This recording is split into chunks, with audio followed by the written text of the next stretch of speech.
బలం కాదు, భారంగా హార్దిక్. ఇది నిజమనే చెప్పాలి. ముంబై ఇండియన్స్ ఈ 2024లో ఎంతో కొన్ని కోట్లు పెద్ద ట్రేడ్ చేసి క్యామరాన్ గ్రీన్‌ను వదిలేసి హార్దిక్ పాండ్యాని తెచ్చుకొని తనకు కెప్టెన్సీ పగ్గాలు కూడా అందించింది. ఈ నేపథ్యంలో హార్దిక్ పాండ్యా దుమ్ము లేపుతాడు. అంటే ముంబైకి ఒక చరిత్ర ఉందండి హార్దిక్ పాండ్యాతో చెప్పుకుంటే. మిడిల్ ఆర్డర్‌లో వచ్చి అలవోకగా సిక్స్‌లు కొట్టాడు అప్పుడు రోహిత్ శర్మ కెప్టెన్సీలో. 2019, 2020 back to back Mumbai Indians cup గెలిచింది అనంటే నిజంగా పోలార్డ్ ఆ మిడిల్ ఆర్డర్‌లో, అలానే హార్దిక్ పాండ్యా మిడిల్ ఆర్డర్‌లో ఆల్రౌండర్ ప్రదర్శన అద్భుతంగా చేశారనమాట. అదే తరహాలో ఆడతాడు అని చెప్పి అందరూ కూడా భావించి తనను ట్రేడ్ చేసుకొని కెప్టెన్సీ పగ్గాలు కూడా తనకి ఇచ్చారనమాట.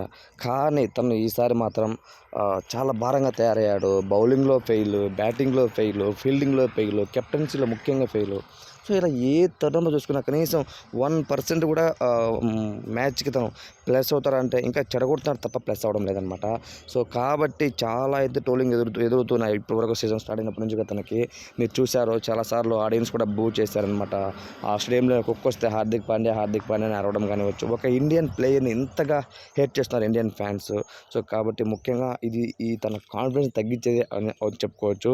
ఈ నేపథ్యంలో హార్దిక్ పాండ్యా ఒక మంచి ఇన్నింగ్స్ ఇచ్చి అందరి ఆడియన్స్ నోరు మూపిస్తే మాత్రం నిజంగా చాలా బాగుంటుందన్నమాట. ఒకసారి రిపీట్ కాదు. సో, కాబట్టి తను కూడా కొంచెం ఆలోచన చేసి మంచి బౌలింగ్ ప్రదర్శన, మంచి బ్యాటింగ్ ప్రదర్శన ఇచ్చి ఒక మంచి విజయాన్ని ముంబై ఇండియన్స్ గాని ఇస్తే మాత్రం తన సత్తా ఏదో చూస్తే దాని తర్వాత ఎవ్వరు కూడా అతన్ని నోరెత్తారనమాట. కానీ అలా కనిపించడం లేదే. హార్దిక్ పాండ్యా చాలా అయితే విఫలమవుతున్నాడు. నిన్న మ్యాచ్‌లో కూడా కేవలం 10 బాల్లకు 10 రన్స్ కొట్టి అవుట్ అయ్యాడు. 2 ఓవర్స్‌లో దాదాపు 12 రన్ రేట్‌తో బౌలింగ్ అయితే బౌల్స్ అయితే వేయడం జరిగిందనమాట. రన్స్ ఎక్కువ కొడుతున్నారు అతను బౌలింగ్‌లో. సో, కాబట్టి ఎటు చూసినా సరే హార్దిక్ పాండ్యాకి అయితే చాలా అయితే అవమానం జరుగుతుంది.